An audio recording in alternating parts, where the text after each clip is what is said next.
காலையில் நம்முடைய சிந்தனைக்காக யோசுவாவின் புஸ்தகம் எடுத்துக்கொள்ளலாம். யோசுவாவின் புஸ்தகம் 1வது அதிகாரம். ஆண்டுக்கு சித்தமான அந்த புஸ்தகத்தை நாம் தொடர்ச்சியாக படிக்கலாம். இதுக்கு முன்பதாக ஒரு முறை நாம் படித்திருக்கிறோம், ஆனாலும் கூட மீண்டுமாய் படிக்கலாம். இந்த புஸ்தகத்தினுடைய முக்கியமான வார்த்தை என்னவென்று சொன்னால் சுதந்தரித்தல். அதுதான் அதனுடைய வார்த்தை, சுதந்தரித்தல். நாம் சுதந்திரிக்கும்படியாக அழைக்கப்பட்டவர்கள். எதை சுதந்திரிக்க வேண்டும் சொல்லுங்களேன்? தேசத்தை. RSS தப்பா புரிஞ்சுக்கிறாங்க. ஒரு பையன், நான் ஏற்கனவே சொல்லியிருக்கேன் அவங்ககிட்ட, ஒரு பையன் எங்கள் வீட்டுக்கு வந்து மார்க்கெட்டிங் சர்வேக்காக வந்தவன் எல்லாம் கேட்டுட்டு எல்லாம் எழுதிட்டு கடைசியாக நான் பாஸ்டர்ன்னு சொன்ன உடனே கடைசியாக சொன்னா உன்னை கேட்கலாமா சார்ன்னு கேட்டான். கேளுப்பான்னு சொன்னேன். ஏன் நீங்கள் தேசத்தை பங்கு போட பார்க்குறீங்க அப்படின்னு சொன்னான். யாருப்பா உனக்கு சொன்னதுன்னு கேட்டேன். அவங்களுக்கு அப்படி தான் சொல்லி கொடுத்துருக்காங்க.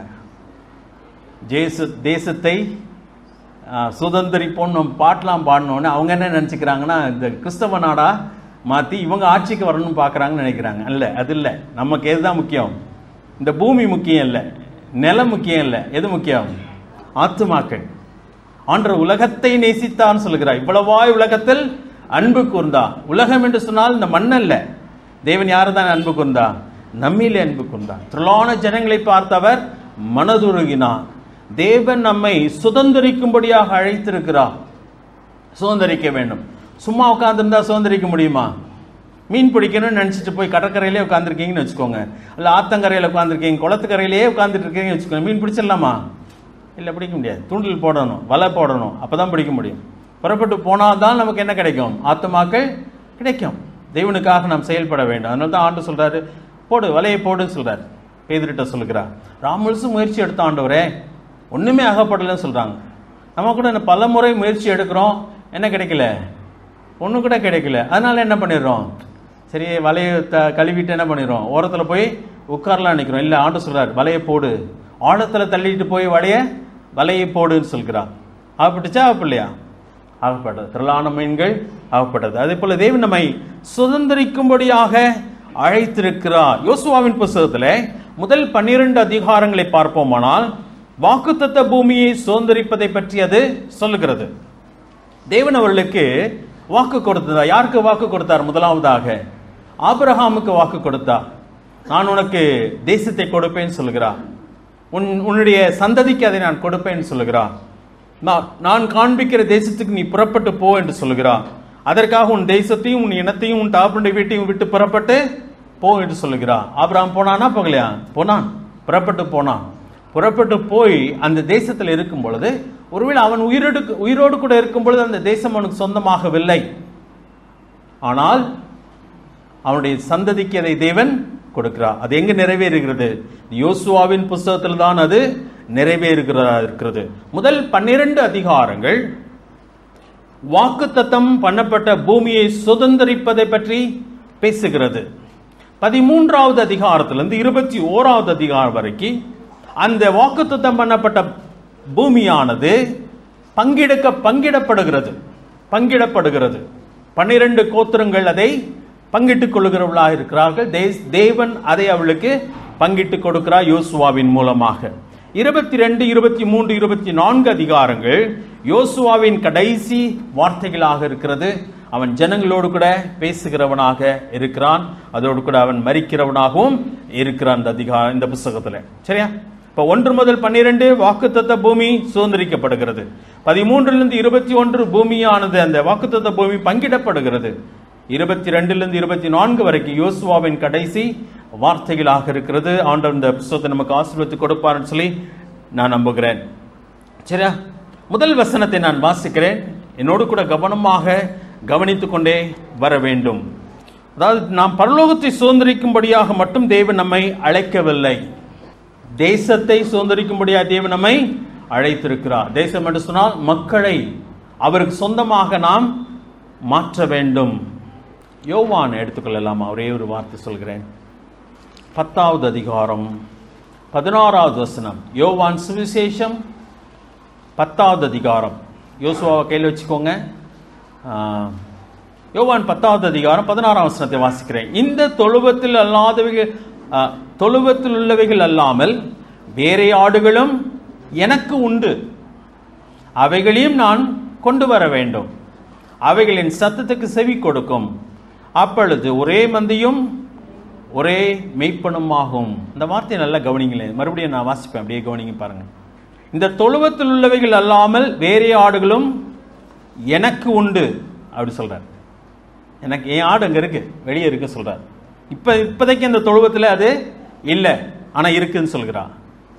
அவைகளையும் நான் கொண்டு வர வேண்டும் அப்படி சொல்றார். நீங்கள் கொண்டு வரணும் கூட சொல்ல, ஆடு இருக்குன்னு மொட்டையா சொல்லல, எனக்கு உண்டுன்னு சொல்லுகிறா. அவைகளை நான் கொண்டு வர வேண்டும் என்று சொல்கிறா. அவைகள் என் சத்தத்துக்கு செவி கொடுக்கும் என்று சொல்கிறா. அப்பொழுது ஒரே மந்தையும் ஒரே மெய்ப்பனும் ஆகும். அவர் தான் அந்த பணியை ஆரம்பிச்சு வச்சது. அவர் தான் சொல்கிறார், நல்ல மெய்ப்பன் நல்ல ஆடுகளுக்கு தன் ஆடுகளுக்காக தன் ஜீவனை கொடுக்கிறார். அவர் நல்ல மெய்ப்பன் என்று சொல்லப்பட்டிருக்கிறது வேதம். அவர்தான் அழகான ஒரு ஊமையை சொன்னார். 100 ஆடு இருந்துச்சு, ஒரு ஆடு தொலைந்து போனது, அந்த ஆட்டை தேடி மெய்ப்பன் போனான்னு சொல்கிறார். அவர் தான் அந்த நல்ல மெய்ப்பன், தேடி வந்தவர். சகையு போன்றவர்களை அவர் தேடி போகிறார். மார்க் 5வது அதிகாரத்தில் வாசிக்கும்போது ஒரு அசுத்தாவி பிடித்த லேகியோன் என்ற மனுஷனை அவர் தேடி போவதற்காக படகேறி அக்கறைக்கு போகிறார். அவர் தேடி அலைந்தார். 33 ஆண்டுகள் அவர் பணி செய்த பொழுது அவர் ஜனங்களை தேடி அலைகிறார். ஒருவேளை அவர் பின்னாடி பெருங்கூட்டம் வந்துட்டே இருக்கும் எப்பயுமே. ஆனா யாரை தேடிட்டே இருந்தாரு? யாரோ ஒரு சிலரை அவர் என்ன பண்ணிட்டே இருந்தார்? தேடிக்கொண்டே இருக்கிறார். ரொம்ப முக்கியமான ஒரு காரியம். அவர் தாங்க உங்களையும் என்னையும் தேடினது. சரியா? யாரோ ஒரு மனிதன் உங்களை அழைச்சிட்டு வந்திருக்கலாம், இங்கே யாரோ ஒருவர் உங்களை ஆண்டுக்குள்ளே கொண்டு வந்திருக்கலாம். ஆனால் யார் தான் தேடினது? அவர் தான் தேடினார். நீங்கள் அவருடைய ஆடுகள். இந்த சபைக்கு சொந்தம் கிடையாது. சரியா? நம்ம யாருக்கும் சொந்தம் அல்ல. யாருக்கு சொந்தம்? அவருக்கு சொந்தம். இங்கே வச்சிருக்கிறார் வளர்றதுக்காக. இது அவர் ஏற்படுத்தின வீடு. சபை என்பது மனிதன் ஏற்படுத்தினது இல்லை. அந்த சபையிலே பிள்ளைகளை வைத்து அவர் வளர்க்கிறார். இந்த வசனத்தினாலே மேய்க்கப்படுகிறீர்கள். அதாவது இதே அதிகாரத்தில் தான் சொல்லப்பட்டிருக்கிறது. எத்தனாவது வசனம்? 10வது அதிகாரத்தில் வாசிக்கும் போது நாணய வாசல் 9வது வசனம் மன்னிச்சுக்கோங்க. 9வது வசனம், நாணய வாசல் என் வழியாக ஒருவன் உட்பிரவேசித்தால் அவன் ரட்சிக்கப்படுவான். அடுத்து என்ன சொல்லியிருக்கு? உள்ளும் புறமும் சென்று மேய்ச்சலை கண்டடைவான். எந்த இதுக்குள்ள? வசனத்துக்குள்ள.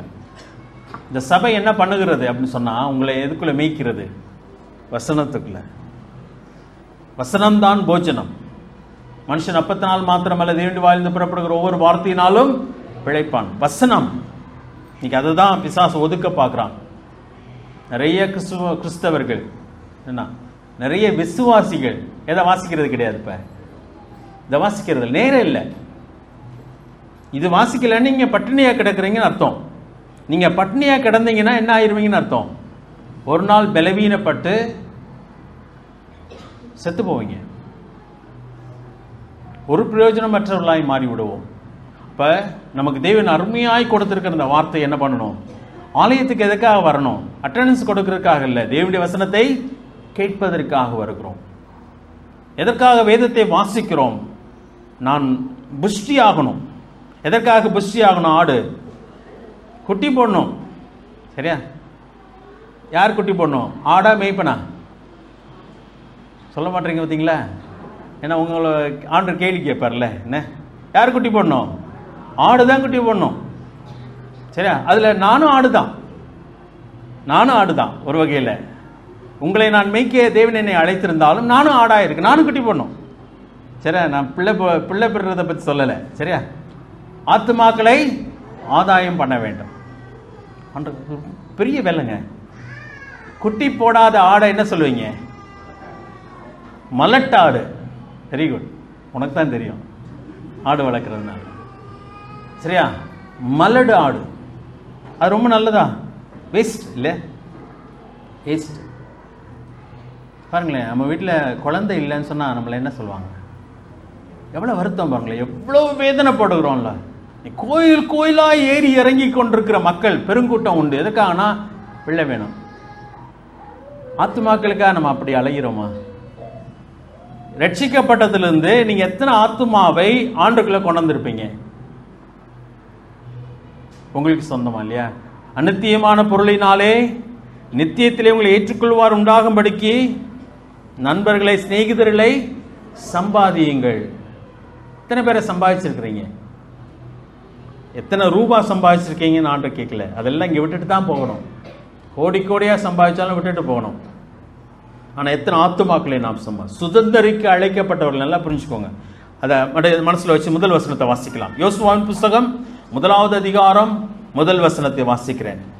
கர்த்தருடைய தாசனாகிய மோசே மரித்த பின்பு கர்த்தர் மோசேயின் ஊழியக்காரனான நூனின் குமாரன் யோசுவாவை நோக்கி என்று சொல்லப்பட்டிருக்கிறது.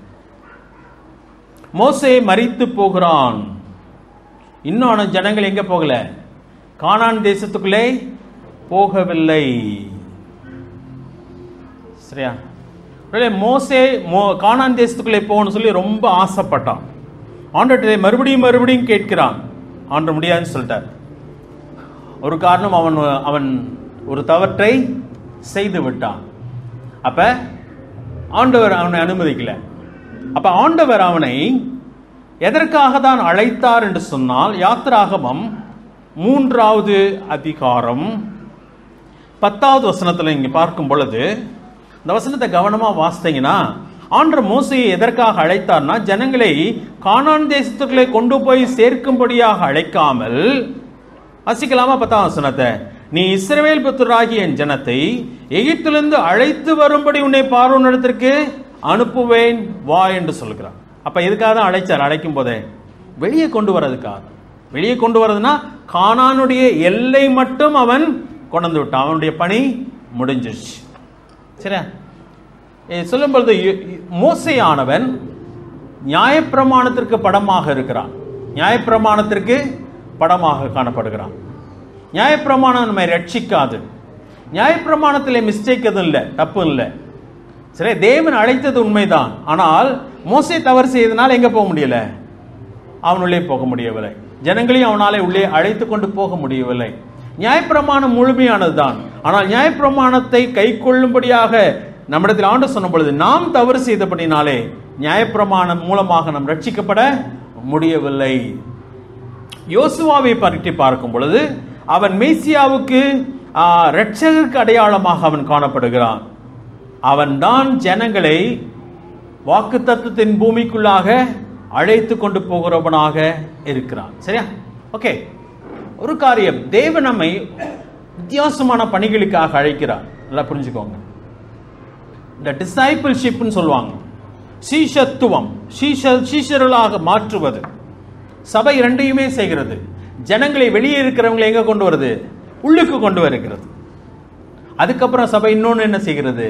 அவளை சீஷர்களாக, முழுமையான சீஷர்களாக அவர்களை மாற்றுகிறது.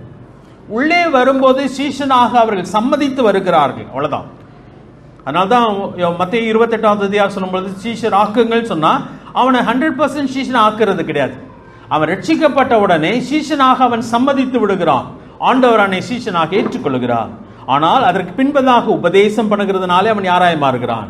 சீஷனாக, பூர்ணமான ஒரு சீஷனாக மாறுகிறவனாக காணப்படுகிறான். அப்ப மோசையின் பணியும் இருக்கிறது, யோசுவாவின் பணியும் அங்கே காணப்படுகிறது. தேவன் நம்மை ஜனங்களை கொண்டு வரும்படியாக நம்மை அழைத்திருக்கிறார் என்பதிலே தவறொன்றும் இல்லை. சரியா? மோசையினுடைய பணி அங்கே முடிந்தது, யோசுவாவின் பணி ஆரம்பமாகுது. மோசையை பற்றி பார்க்கும் பொழுது ஒருவேளை அவனுடைய வாழ்க்கையிலே ஒரு தோல்வி என்பது இருந்தாலும் கூட மோசே அற்புதமாக தேவனுடைய பணியை நிறைவேற்றுகிறவனாக காணப்படுகிறான். 34வது அதிகாரம், உபாகமம் 34வது, அப்படியே முந்தின அதிகாரம், யோசுவா உபாகத்தினுடைய கடைசி அதிகாரம். அதில் கடைசி வசனத்தை நாம் பார்ப்போமானால் மோசையை பற்றி சொல்லப்படுகிறது. கர்த்தரை முகமுமாய் அறிந்த மோசையை போல ஒரு தீர்க்கதரிசியும் இஸ்ரவேலில் அப்புறம் எழும்பினதில்லை என்று விளங்கும். அது மட்டும் இல்லை, மோசையை பற்றி வாசிக்கணும்னு சொன்னா அவன் எப்படிப்பட்டவன்? உண்மை உள்ளவன். எபிரேயர்ல அதை வாசிக்கிறோம், உண்மை உள்ளவன். எபிரேயர் நான் சொல்லிக் கொடுக்கும் போது ஒரு காரியம் உங்ககிட்ட சொன்னேன் இல்லையா? யாரை யாரோட கம்பேர் பண்ணி இருந்துச்சு? அந்த வசனத்தை எடுத்துக்கலாமா? எபிரேயர் எடுத்துக்கலாமா? எல்லாம் கவனிங்களேன். அதாவது ஆபிரகாமின் தேவன் அப்படி சொல்லும்போது யாரை வச்சு யாரை இன்ட்ரோடியூஸ் பண்ணும்? இப்போ உங்களை வச்சு உங்கள் அப்பாவை இன்ட்ரோடியூஸ் பண்ணுவாங்களா, உங்கள் அப்பாவை வச்சு உங்களை இன்ட்ரோடியூஸ் பண்ணுவாங்களா? இன்னாருடைய மகள்னு சொல்லுவாங்க, இன்னாருடைய மகன் தான் சொல்லுவாங்க. ஆனால் ஒரு ஸ்டேஜ் வரும், என்ன சொல்லுவாங்க? இவங்க அப்பா தான் இது அப்படி சொல்லுவாங்க. அப்போ யார் பாப்புலர் ஆயிடுது? மகன் நல்லா படித்து ஒரு பெரிய பதவிக்கு வந்த உடனே கலெக்டர் ஆனோன்னு வச்சுக்கோங்களேன், சொல்லுவாங்க இந்த கலெக்டருடைய அப்பா தான் இது அப்படி சொல்லுவாங்க. அப்போ தலைகீழ மாறிச்சு பாருங்களேன். ஆண்டவர் சொல்லும் பொழுது ஆபிரகாமின் தேவன், ஈசாக்கின் தேவன், யாக்கோபின் தேவன். ஆண்டவர் வைக்கவே படல, அதுக்கு வைக்கப்படல. உங்களுடைய தேவன் என்னுடைய தேவன் சொல்லி அவர் சொல்றதுக்கு அவர் என்ன பண்ணல? வெட்கப்படவில்லை. அற்புதமானவர். நம்ம யாரு? பெரிய ஆட்களா? இல்லைங்க. இந்த உலகமே நம்மளை ஏற்றுக்கல, உலகமே நம்மளை புறக்கணிச்சிச்சு. ஏன்னா கையில் காசு இல்லை, படிக்கலை, விவரம் இல்லை, அறிவு இல்லை, ஏதோ ஒரு காரணத்தினால உலகம் நம்மை சொல்லணும். சில பிள்ளைங்க படித்து ஆளானோடனே இவங்க தான் எங்கள் அப்பா அம்மான்னு சொல்கிறது கூட என்ன பண்ணிடுறாங்க? வெட்கப்படுறாங்க. ஏன்னா அவங்க படித்து நல்லா வந்துடுறாங்க, அப்பா அம்மா எப்படி இருக்காங்க? கிராமத்தாராக இருக்காங்க, படிக்காதவங்களாக இருந்திருக்கலாம், பாவம் போல் இருக்கலாம்.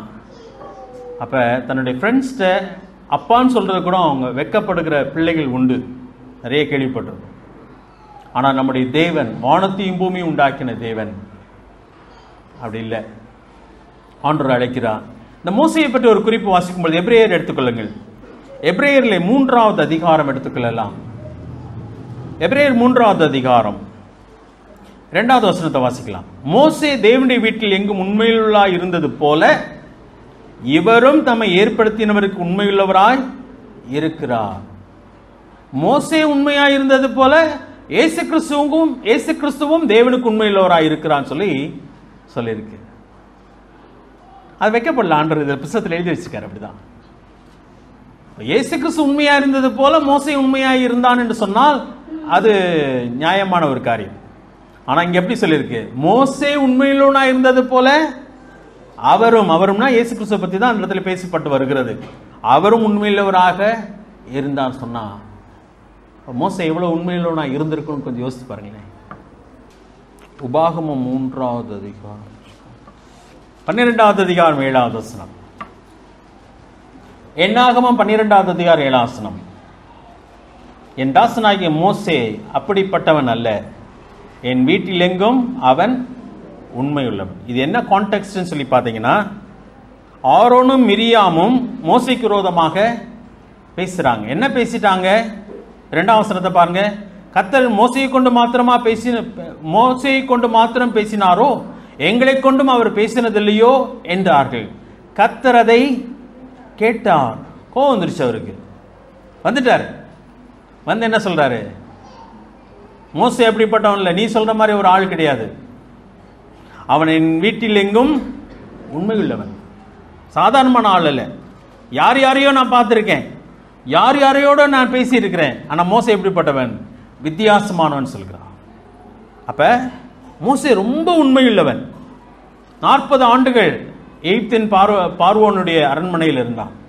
40 ஆண்டுகள் மீதியான் தேசத்தில் ஆடுகளை மேய்த்து கொண்டிருந்தான். 40 ஆண்டுகள் இஸ்ரவேலை வழி நடத்தினான். நான் நினைக்கிறேன் அந்த மோசே அரண்மனையில் இருந்தப்பையும் அவனை பற்றி வேதம் சொல்லுகிறது, அவன் எழுத்திலும் செயலிலும் வல்லவனாக இருந்தான், பேச்சிலும் வல்லவனாக இருந்தான், எக்ஸலண்டாக இருந்தான்னு சொல்லி அதான் அதனுடைய அர்த்தம். அப்ப அவன் ஒரு எபிரேயன் தான், எகிப்தியன் அல்ல. ஆனால் அங்கே வளர்ந்ததுனால அங்கே இருந்தவர்களை காட்டிலும் அவன் எப்படிப்பட்டவனா இருந்திருக்கணும்? எக்ஸலண்டாக இருந்திருக்கணும். அப்போ அவன் ரொம்ப உண்மையுள்ளவனாக அவன் அங்கே செயல்பட்டிருக்க வேண்டும். மந்தையை எப்படி மேய்த்தான் 40 வருஷம்? நிச்சயமாக உண்மையாக மேய்ச்சிருக்கணும். அதனால தான் அந்த வேலையை விட்டுட்டு அவன் என்ன பண்ண மாட்டேன்றான், வரமாட்டேன்னு சொல்கிறான், ஆடை விட்டுட்டு வர முடியாதுன்னு சொல்கிறான். அதுக்கப்புறம் எப்படி 40 வருஷம் இஸ்ரவேலை மேய்த்தான்? அழகாக மேய்க்கிறான். உண்மையுள்ள ஒரு மனுஷன். ஒரு முறை ஆண்டவர்கிட்ட சொல்லுகிறான், இவங்க பேரை நீங்கள் இவங்களை அழிச்சு போடுவீங்கன்னா முதல்ல என் பேரை என்ன பண்ணுங்க, ஜீவ புஸ்தகத்திலிருந்து கிறுக்கி போடுங்க. தன் ஆடுகளுக்காய் தன் ஜீவனை கொடுக்க முனைகிற ஒரு மனுஷன், உண்மையாய் செய்த ஒரு மனுஷனாக அவன் காணப்படுகிறான். ஆனால் மோசே ஒரு அற்புதமான ஒரு மனுஷன். அவனை பற்றி சொல்லும்போது இந்த வசனத்தில் வாசிக்கிறோம், யோசுவா 1:1 என் தாசனாகிய மோசே, என் தாசன் என்று சொல்லுகிறான், என் ஊழியக்காரன், என் தாசன் என்பதை சொல்கிறான். இந்த தாசன் என்பது இயேசு கிறிஸ்துக்கும் பயன்படுத்தப்பட்ட ஒரு வார்த்தையாக இருக்கிறது. அப்ப அங்கே சொல்லுகிறான். சரியா? அப்ப மோசே அப்படிப்பட்டவன். நானும் நீங்களும் ஆண்டுக்கு எப்படிப்பட்டவர்களா இருக்கணும்? உண்மையுள்ளவர்களா இருக்கணும். எதுல? காணிக்கை கொடுக்கறதுல மட்டும். அப்படியா? எதுல உண்மையுள்ளவர்களா இருக்கணும்? எப்படி உண்மையுள்ளவர்களா இருக்கணும்? அவர் எதற்காக என்னை அழைத்தாரோ நான் அந்த பணியை என்ன பண்ணும்? செஞ்சு முடிக்கணும். உண்மையுள்ளவன் என்று எண்ணி என்னை இந்த ஊழியத்துக்கு ஏற்படுத்தி நான் சொல்லி பவுல் சொல்லுகிறான். இந்த பரம தரிசனத்துக்கு நான் கீழ்ப்படியாதவனாய் இருக்கவில்லை என்று சொல்லி பவுல் சொல்லுகிறார். இந்த உண்மையுள்ள இந்த காரியம்னா எதற்காக தேவன் என்னை பிடித்தாரோ அந்த நோக்கம் நிறைவேற வேண்டும். வேற எதையும் செய்யறேனோ செய்யலையோ, ஆனா தேவன் என்னை எதற்காக பிடித்தாரோ அந்த வேலையை நான் கண்ணை மூடுறதுக்கு முன்னாடி நான் செஞ்சு முடிக்கணும். அந்த ஆத்திரமும் வேகமும் நம்முடைய வாழ்க்கையிலே அவசியம். அதுதான் முக்கியம். இயேசு கிறிஸ்து அப்படிப்பட்டவர். 3 வருஷம் தான் அவர் செய்தார், ஊழியத்தை செய்கிறார். ஆனா அவங்க பெற்றோரோடு கூட இருந்தப்ப எப்படி இருந்தார்? உண்மையா இருக்கிறார். குடும்பத்தின் பொறுப்பையும் நிறைவேற்றுகிறார், அதே வேளை பிதாவின் பொறுப்பையும் நிறைவேற்றுகிறார். ஊழியத்துக்கு 30 வயசுல வரும் பொழுது அவர் அந்த பணியை அழகாய் செய்கிறார். சிலுவையிலே தொங்கும் பொழுது தாய்க்கு செய்ய வேண்டிய கடமையை அவர் செய்கிறார். எல்லா விதத்திலும் அவர் உண்மையுள்ளவராக இருக்கிறார். நம்முடைய வாழ்க்கையில் அது ரொம்ப ரொம்ப அவசியமாக காணப்படுகிறது. யோசுவாவை பற்றி முதல் வசனத்தில் என்ன சொல்லப்பட்டிருக்கு பாருங்களேன். மோசையை பற்றி வாசனம், அவன் கர்த்தருடைய தாசனாகிய மோசேன்னு சொல்லப்பட்டிருக்கிறது. அதுக்கப்புறம் கர்த்தர் மோசேயின் ஊழியக்காரனாகிய நூனின் குமாரன் யோசுவாவை நோக்கி சொல்லிருக்கு. இவன் யாரு? மோசையை மட்டும் தன் தாசன் என்று சொன்னவர் யோசுவாவை பற்றி குறிப்பிடும் பொழுது மோசையின் ஊழியக்காரனாகிய நூனின் குமாரன் யோசுவா என்று சொல்லுங்க. ஏன் அப்படி சொல்லியிருக்கேன்? இவன் யாருக்கு உண்மையிலோனா இருந்தான்? மோசைக்கு. ஒரு ஆண்டவர் தான் தெரிந்து கொண்டார் அந்த யோசுவாவை. அது பின்னதாக நடக்கிறது. ஆனால் அதற்கு முன்பிருந்து யோசுவா யாருக்கு பணிவிடைக்காரனா இருக்கிறான்? மோசைக்கு பணிவிடைக்காரனா இருக்கிறான். ரொம்ப அழகாக அது தேவன் அவ்வளவு கவனமாக அந்த இடத்துல வார்த்தைகளை பயன்படுத்துகிறார். கர்த்தர் மோசையின் ஊழியக்காரனாகிய நூனின் குமாரன் என்று சொல்லுகிறார். அதை ஆண்டவர் அக்செப்ட் பண்றாரா? அக்செப்ட் பண்ணலையா? மோசே யாரு? தேவனுடைய ஊழியக்காரன். யோசுவா யாரு? மோசையின் ஊழியக்காரன். ஆண்டவர் அப்படி படுத்துக்கிறார்.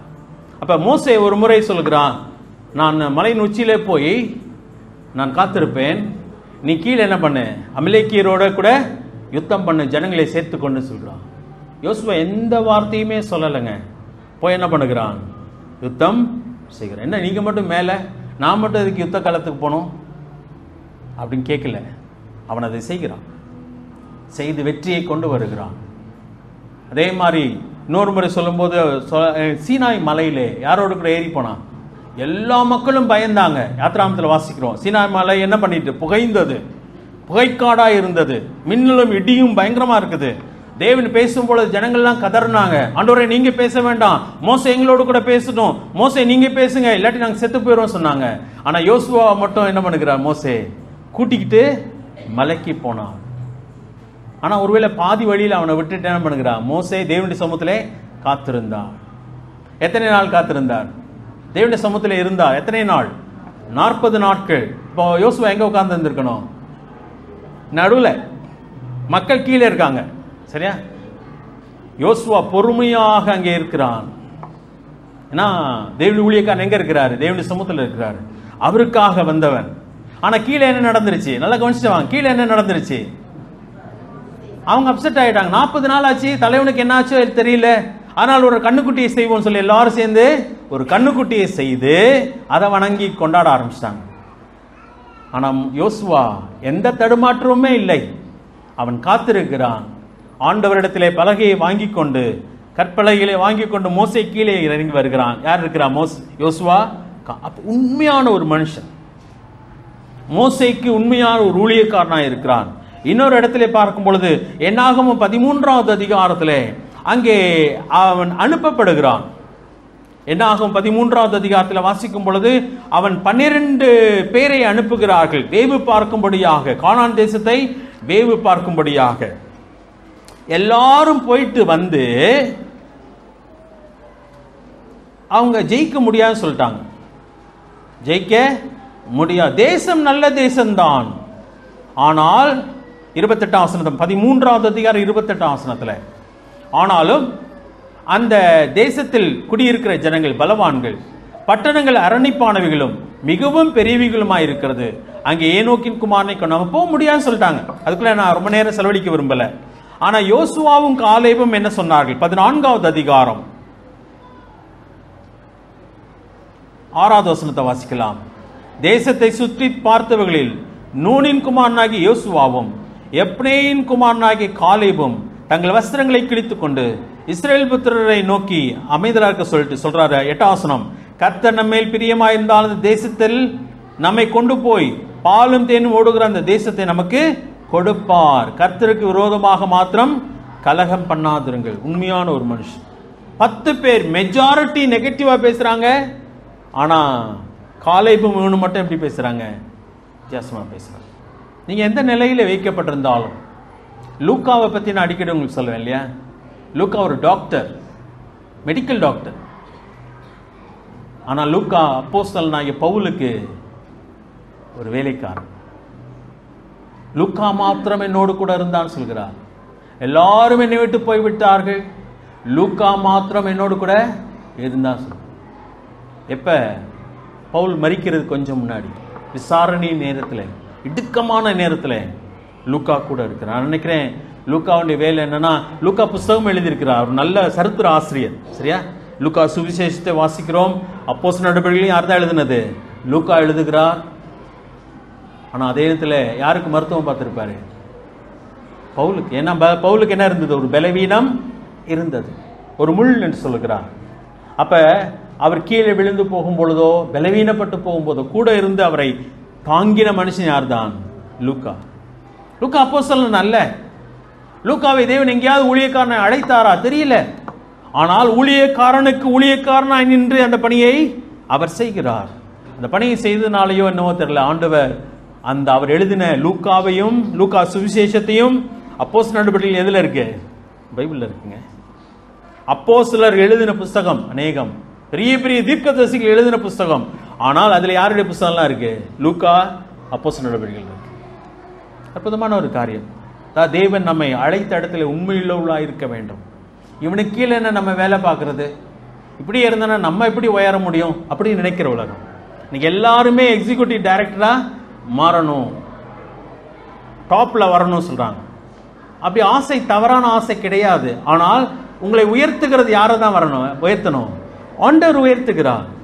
மோசேக்கு பணிவிடைக்காரனாய் இருக்கிற அந்த யோசுவாவை மோசேயின் ஸ்தானத்துக்கு யார் உயர்த்தினது? தேவன் உயர்த்தினார். இவனோட ஈக்குவலா இருந்த மற்றொரு ஆள் யாரு? காலேப். அவன் உண்மையான மனுஷன், அற்புதமான மனுஷன். தேவன் அவனை வேறு விதமாய் பயன்படுத்துகிறார். ஆனால் யோசுவாவையோ மோசேயின் ஸ்தானத்துக்கு உயர்த்துகிறார். சொல்கிறார், மோசையோடு கூட இருந்தது போல நான் உன்னோடு கூட இருப்பேன்னு சொல்லு. எவ்வளவு பெரிய அற்புதமான ஒரு காரியம். மோசேயுடைய ஸ்தானத்தை யோசுவா ஒரு பொழுதும் வாஞ்சித்தது கிடையாது, அந்த அதுக்கு ஆசைப்பட்டது கிடையாது. ஆனால் மோசேக்கு உண்மையாக ஊழியக்காரனாக இருக்கு. அதை தேவன் அழகாக அங்கே மென்ஷன் பண்ணுகிறார். நம்ம அதை புரிந்து கொள்ள வேண்டும். இப்ப தேவன் உங்களை என்னை எங்க வச்சிருக்கிறாரோ, என்னவா வச்சிருக்கிறாரோ அங்கே நின்று என்ன பண்ணணும்? பணி செய்ய வேண்டும். ரொம்ப முக்கியமான ஒரு காரியம். சரியா? அங்கே செய்கிறார். இன்னைக்கு எத்தனை வசனங்கள் பார்க்க முடியுமோ அத்தனை வசனம் மட்டும் பார்க்கலாம், நேரத்தில் முடித்து விடலாம். 2ஆம் வசனத்தை நான் வாசிக்கிறேன், நல்லா கவனிச்சுட்டு வாங்க. 2வது வசனம், என் தாசனாகிய மோசே மரித்து போனான், இப்பொழுது நீயும் இந்த ஜனங்கள் எல்லாரும் எழுந்து இந்த யோர்தானை கடந்து இஸ்ரவேலருக்கு நான் கொடுக்கும் தேசத்துக்கு போங்கள் என்று சொல்கிறார். 2 முக்கியமான காரியம் சொல்கிறார். அதுல இந்த முதல் 9 வசனத்தை பார்த்தீங்கன்னா, ஆண்டவர் அந்த ஊழியக்காரனை ஆயத்தப்படுத்துகிறார் என்று சொல்லலாம். அதுக்கு ஒரு தலைப்பு கொடுக்க வேண்டுமானால் 1 to 9 வசனங்கள் தேவன் ஊழியக்காரனை ஆயத்தப்படுத்துகிறார். அதுல பாத்தீங்கன்னா 2வது வசனத்துல ஆண்டவர் சொல்கிற ஒரு காரியம்னா, தேசத்துக்கு போங்க. 2வது வசனம் கடைசியில பாத்தீங்கன்னா தேசத்துக்கு போங்க. வேறு வார்த்தையில சொல்லணும்னா தேசத்தை என்ன பண்ணுங்க, சுதந்தரியுங்கள், எடுத்துக்கோங்க. அப்படிதான் ஆண்டவர் சொல்லுகிறார். அதெல்லாம் கவனிச்சுட்டு வாங்க. சரியா? அதாவது உன்னதங்களில் சகல விதமான ஆசீர்வாதத்தினால் நம்ம என்ன பண்ணியிருக்கிறார், ஆசீர்வதிச்சிருக்கார். இனிமே ஆசீர்வதிப்பேன்னு சொல்லலை, எல்லாத்தையும் ஏற்கனவே என்ன பண்ணிட்டாரு, ஆசீர்வதிச்சிட்டார். அதை நீங்கள் 3ஆம் வசனத்தில் பார்த்தீங்கன்னா, நான் மோசேக்கு சொன்னபடி உங்கள் காலடிகள் மிதிக்கும் எவ்விடத்தையும் உங்களுக்கு கொடுப்பேன்னு சொல்லலை, என்ன சொல்லியிருக்கார், கொடுத்தேன்னு சொல்லுகிறார். ஏற்கனவே கொடுத்துட்டார், ஆனால் இன்னும் கிடைக்கல. அப்பதான் சொல்லுகிறார் 2ஆம் வசன கடைசியில், போங்க, போய் எடுத்துக்கோங்க, போங்க போங்க உள்ளுக்கு போங்க, உங்க இடம் தான், சொந்த இடம் தான், போங்க அந்த மாதிரி சொல்றார். போங்கள் என்று சொல்லுகிறார். அப்ப சுதந்தரியுங்கள் என்று சொல்லுகிறார். இப்ப 6ஆம் வசனத்தை வாசிக்கிறேன் பாருங்களேன். 6ஆம் வசனம் நல்லா என்னையும் பார்க்கணும், வசனத்தையும் பார்த்துட்டு வரணும். பலம் கொண்டு திடமனதாயிரு, இந்த ஜனத்தின் பிதாக்களுக்கு நான் கொடுப்பேன் என்று ஆணையிட்ட தேசத்தை நீ இவர்களுக்கு பங்கிடுவாய். 2 காரியம், ஒன்று சுதந்திரிக்கிறான், இன்னொன்னு பங்கிடுகிறான். அதுதான் இந்த புஸ்தகம். இப்ப 2 காரியம் சொல்கிறார். ஒன்று எடுத்துக்கோ, சுதந்திரி என்று சொல்லுகிறார். மற்றொன்று என்ன சொல்கிறார்னா, அதை என்ன பண்ண, பங்கிடு, ஜனங்களுக்கு அதை பங்கிட்டு கொடு. யோசுவா, உனக்கு யோசுவாவுக்கு சொந்தம் இல்லை, சரியா? ஜனங்களுடைய ஆசீர்வாதத்தை நீ அவளுக்கு கொடு என்று சொல்லுகிறார். இன்னைக்கு தேவனுடைய ஆசீர்வாதத்தை ஜனங்களுக்கு கொடுக்கும்படியாக நம்மை அழைத்திருக்கிறார், சரியா? நம்ம அவருடைய ஆசீர்வாதத்தினுடைய வாய்க்கால்களாக இருக்கிறோம். தேவன் இந்த உலகத்தை ஆசீர்வதிக்க விரும்புகிறார். ஆபிரகாமை அழைத்த பொழுது என்ன சொன்னார்னா, உன் மூலமாய் பூமியில் வம்சங்கள் எல்லாம் ஆசீர்வதிக்கப்படும் என்றால், என்னுடைய ஆசீர்வாதம் உன் மூலமாக பூமியில் எல்லா ஜனங்களுக்கு என்ன பண்ணி ஆகணும், போய் சேர்ந்தாகணும். அப்ப ஆபிரகாம் என்னவாய் இருக்கிறார், வாய்க்காலாய் இருக்கிறார். அதே போலதான் நானும் நீங்களும் தேவனுடைய ஆசீர்வாதத்தை கடத்தும் வாய்க்கால்களாய் இருக்கிறோம், ஜனங்களுக்கு கடத்தும் வாய்க்கால்களாய் இருக்கிறோம். அப்ப அதற்கு நம்ம ஒப்பு கொடுக்க வேண்டும். அப்ப இங்க சொல்லுகிறா, தேசத்தை எடு, பங்கிட்டு கொடு, அப்படி சொல்லுகிறா. 2 காரியம் இங்கே சொல்லப்படுகிறது. அதுல நம்ம கவனிப்போமானால், அங்கே தேவன் சில காரியங்களை இந்த 2ஆம் வசனத்தில் சொல்லும் பொழுது 3 காரியங்களை இங்கே சொல்லுகிறார், சரியா? 3 காரியங்களை சொல்லுகிறார் 2வது வசனத்திலே கவனிச்சீங்கன்னா. அதான் தேசத்தை சுதந்திரிக்க வேண்டுமானால் அந்த 3 காரியங்கள் சொல்லப்பட்டிருக்கு. மறுபடியும் வாசிக்கிற பாருங்க, அந்த 2ஆம் வசனத்தை கவனிங்க. என் தாசனாகிய மோசே மரித்து போனான், அவன் வேலை முடிஞ்சிச்சுப்பா. இப்பொழுது நீயும் இந்த ஜனங்களும் எல்லாரும் எழுந்து, ஒன்றாவது, 2வது யோர்தானை கடந்து இஸ்ரவேல் புத்திரருக்கு நான் கொடுக்கும் தேசத்துக்கு போங்கள். இப்ப எங்க உட்கார்ந்து இருக்கிறாங்க இந்த வசனத்தை சொல்றப்ப? இவங்க எங்க இருக்கிறாங்க? இப்ப யோசுவாவும் ஜனங்கள் எங்க இருக்கிறாங்க? மோசே மரித்து போனார், சரியா? மோசே மரிச்சிட்டார்.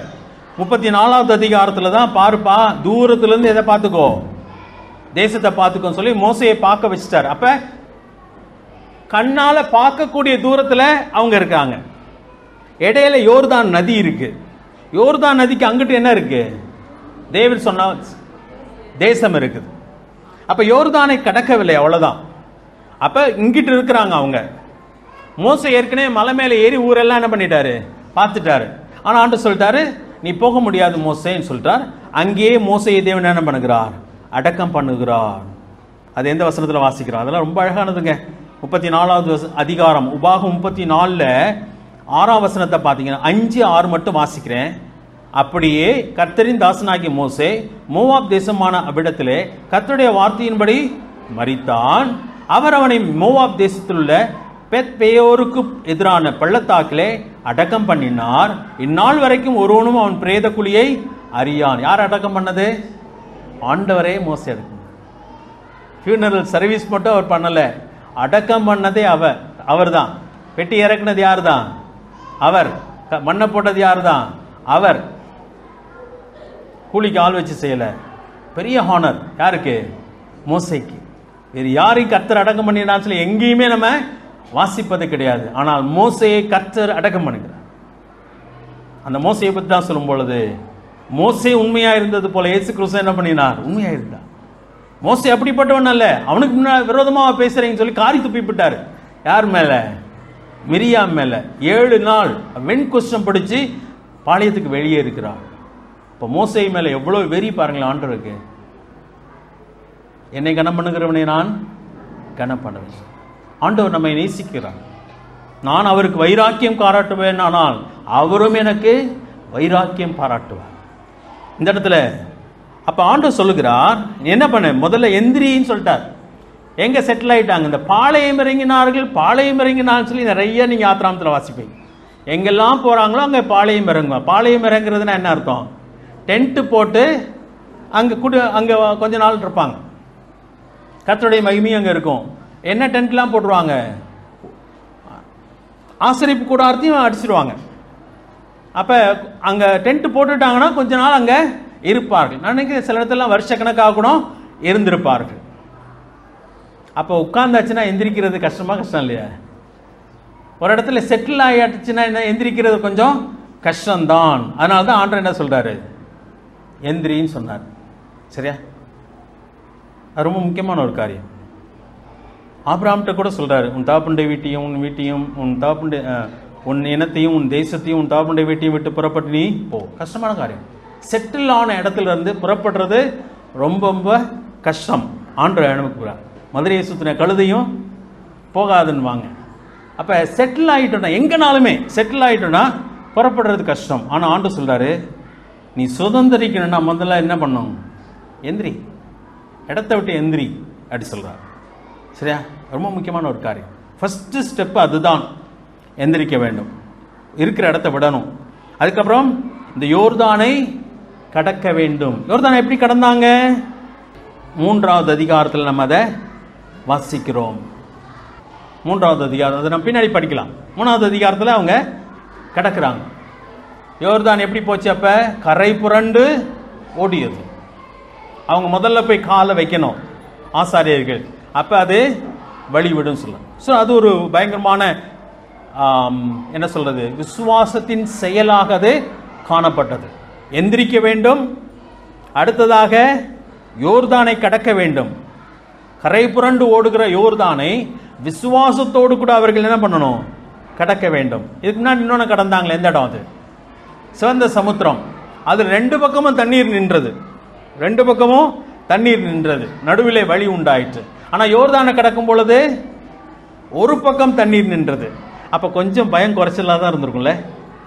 இல்லை, இந்த பக்கம் தண்ணீர் என்ன ஆகிட்டே வருது, ஏறிக்கிட்டே வருது. இந்த பக்கம் தான் தண்ணி இல்லை, மேல் பக்கம் ஏறிட்டே வருது தண்ணி. அப்போ என்ன பண்ணணும்?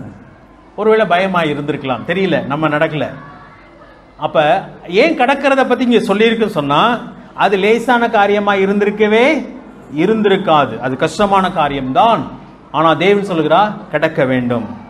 3வது என்ன பண்ண, தேசத்துக்கு போங்கள்.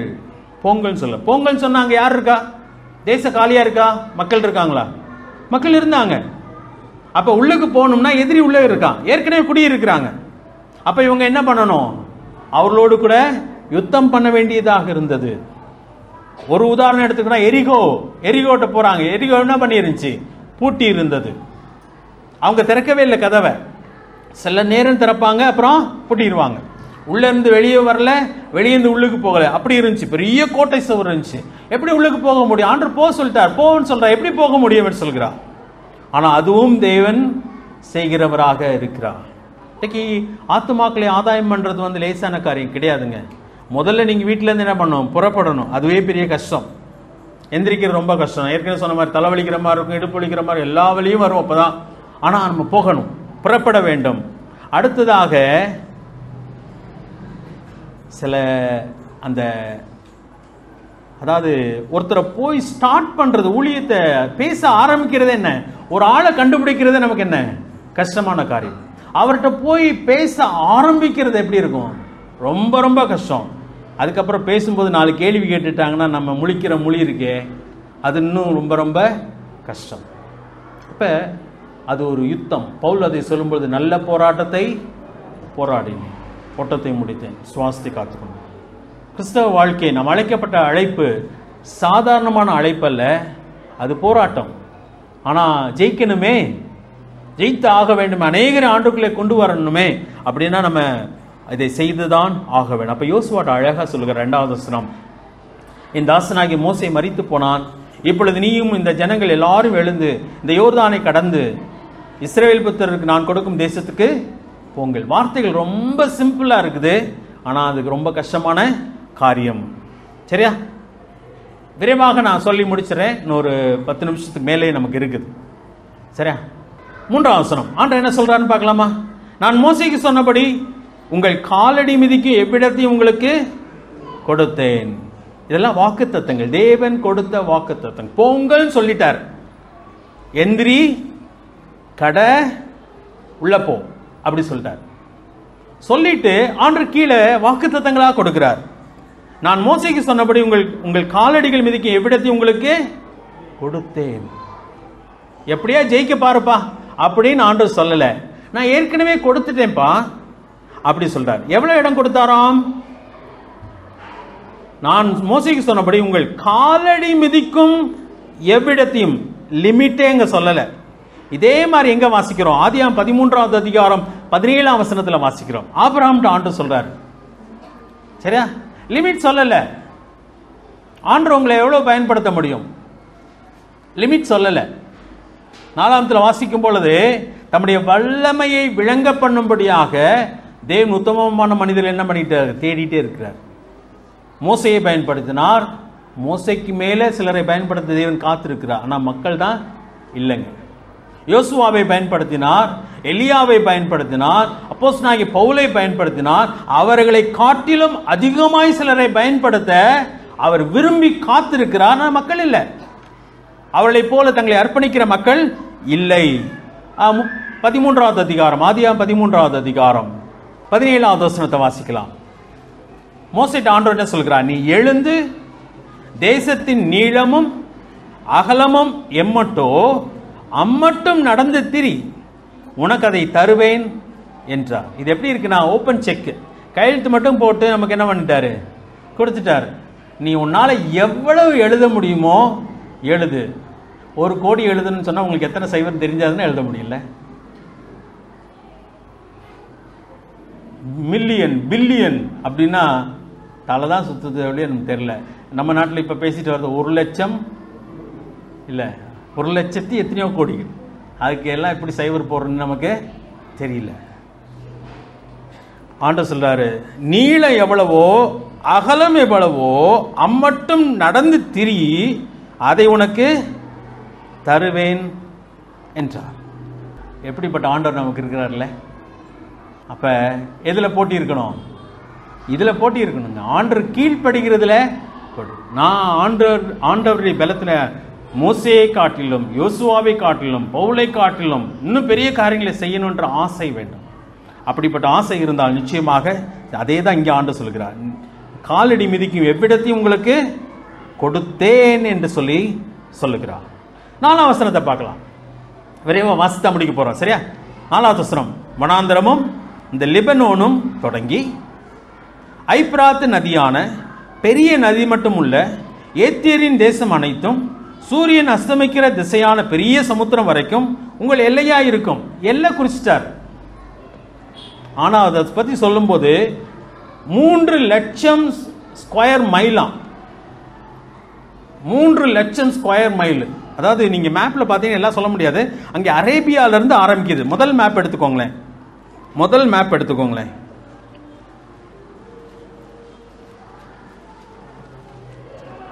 முதல்ல என்ன சொல்றாரு?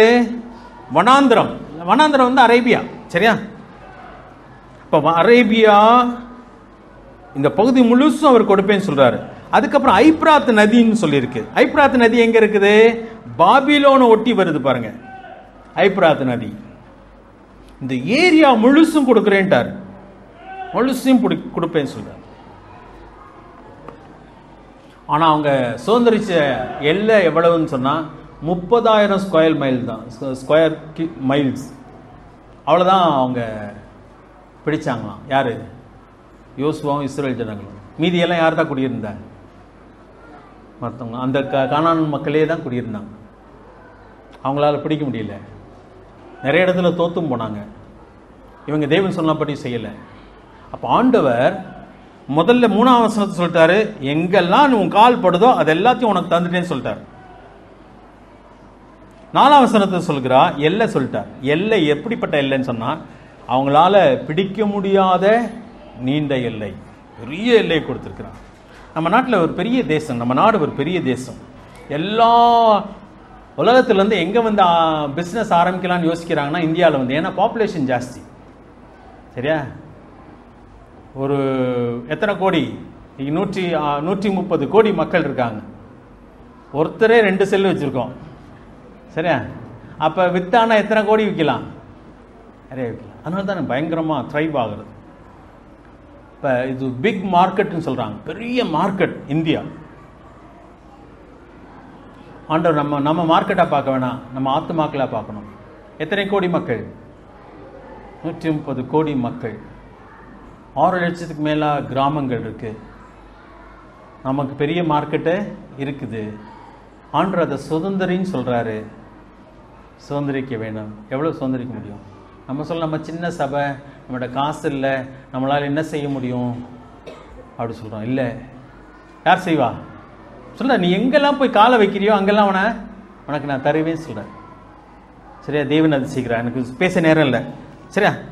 முடிந்தால் அடுத்த வாரமும் நம்ம இந்த பகுதியை பார்க்கலாம். 5வது வசனத்தை பார்க்கலாம்.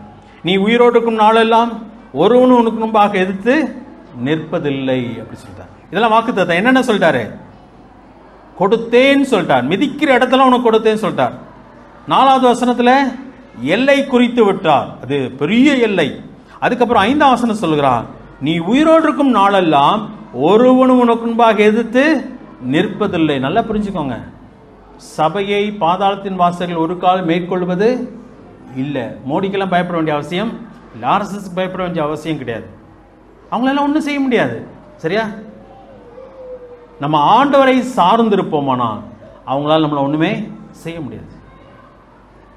இதுதான் உண்மை. வீணா அவங்கள பார்த்து பயப்பட வேண்டிய அவசியம் இல்லை. நம்ம செய்ய வேண்டிய வேலையை நம்ம ஞானமாக என்ன பண்ணிகிட்டே இருக்கணும், செய்யணும். நீங்கள் நல்லா கவனிங்க, ஸ்ட்ராட்டஜியும் வேணும். எரிகோவை பிடிக்கிறதுக்கு ஆண்டவர் ஒரு பிளான் கொடுத்தா. என்ன பிளான் கொடுத்தாரு? 6 நாள் ஒவ்வொரு தடவை அதை கோட்டையை சுத்துங்க சொன்னார். 7வது நாள் 7 முறை சுத்துங்க சொன்னார். அதுக்கப்புறம் ஆர்ப்பரியுங்கள் சொல்ல, எக்காலம் போடுங்க ஆர்ப்பரியுங்க சொல்றார். விழுந்துருச்சு. அப்புறம் அடுத்தது ஆய்பட்டணத்தை போய் பிடிக்கிறதுக்கு யார்கிட்ட ஆலோசனை கேட்கல, ஆண்டுகிட்ட கேட்க, இவங்களா 3000 பேர் போதுங்க, நாம போய் பிடிச்சோம் சொல்லி போனாங்க. 36 பேர் செத்து போயிட்டாங்க. அப்புறம் ஆண்டு சொல்றீங்க, வா 2 பவுஞ்சா என்ன பண்ணுங்க, பிரிஞ்சிருங்க. 3 பவுஞ்சா நான் இல்லை, சரியா 2 பேரை பிரிங்க சொல்றாரு. பிரிஞ்சு பின்னாடி ஒருத்தர் முன்னாடி ஒருத்தர் போங்க சொல்றாரு. இப்படி செய்யுங்க சொல்லி அழகாக ஒரு பிளான் கொடுக்கிறார் ஆண்டவர். அப்ப பிளான் வேணுமா வேணாமா? கிறுக்குத்தனமா போகக்கூடாது. ஆத்மாதாயத்துக்கு பிளானிங் வேணும். வேணும். எப்படி போகணும், எப்படி பேசணும், எப்படி ஆரம்பிக்கணும், எல்லாமே ஆண்டுகிட்ட நம்ம முழங்கால் படி போட்டு என்ன பண்ணணும், கேட்கணும். எல்லா மனுஷன்ட்டையும் ஒரே மாதிரி பேச முடியுமா? பேச முடியாது. சரியா? போனோடனே ஒரு மனப்பாடம் பண்ணி வச்சுக்கிட்டு, சரியா, போனோடனே அப்படியே ஆரம்பிக்கக்கூடாது. ஆண்டவர், இந்த மனுஷனுடைய தேவை என்ன, எப்படி பேசணும், எனக்கு ஞானம் தாங்க சொல்லி நான் கேட்க. நான் இதோடு கூட முடிக்கிறேன்.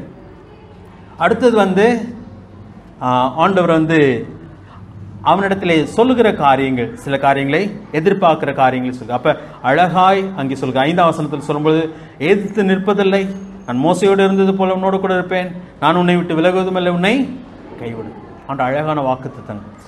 இப்போ ஆண்டவருடைய வாக்குத்தத்தம் நமக்கு இருக்குதா இல்லையா? இருக்குது. அது ஆண்டு செய்யின்னு மட்டும் சொல்லலை. நம்ம நியூ இயர்ல பார்த்தோம் இல்லையா, புறப்பட்டு போங்கள் அப்படி சொல்றாரு. புறப்பட்டு போங்கன்னு சொல்றப்ப அவர் சொல்றாரு, சர்வ அதிகாரம் எனக்கு கொடுக்கப்படும், உலகத்தின் கடைசி பிரிந்து நான் உங்களுடனே இருக்கிறேன்னு சொல்றாரு. அப்ப வாக்குத்தத்தம் அங்கே இருக்கிறது. அதே நேரத்தில் நாம் செய்ய வேண்டிய பணி அங்கே இருக்கிறது. தலைகள் தாழ்த்துவோம், ஒரு வருஷம் கண்களையும் மூடலாமா? ஆண்டவர் அற்புதமான பணியை நமக்கு கொடுத்திருக்கிறார். ஒரு பெரிய காரியத்தை நம்மிடத்தில் தேவன் எதிர்பார்க்கிறார்.